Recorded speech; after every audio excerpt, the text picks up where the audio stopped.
Okay, little aluminum tape mod video. You're gonna need these tools to help you with this modification.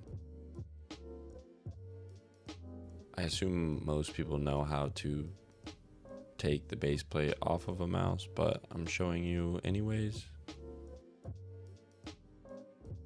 On the OGM Pro V2, to get the base plate to separate from the bottom, you squeeze the backside a little bit. And then I insert these little plastic tools to help me so I don't bust my fingers while trying to open it. My hands are a little shaky because it's at an awkward angle, but then you don't have to take mouse 1 and mouse 2 out if you don't want to. I'm going to, just to make it a little bit easier for me and to show you a little bit better. As you can see, this copy already has aluminum tape on it, but I'm going through the whole process just to show anyone that might need some help.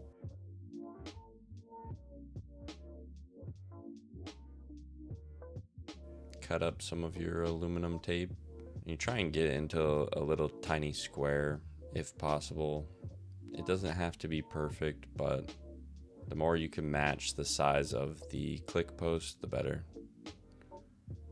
And then essentially you just put this little piece on. Most click posts are gonna have like a hard plastic on the bottom of them, and you just put the aluminum tape right on the bottom of that.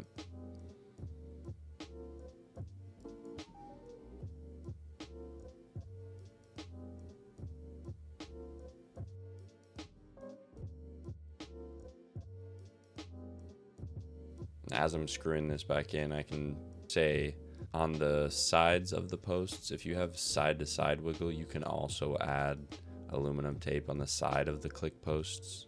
This copy doesn't have any side to side wiggle, so I did not have to do that.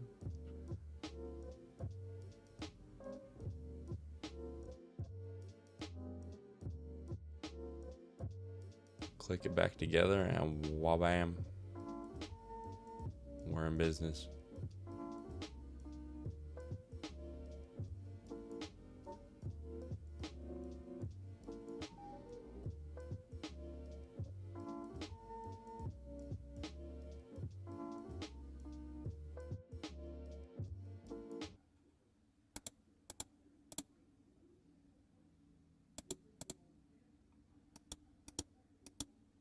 Crispy.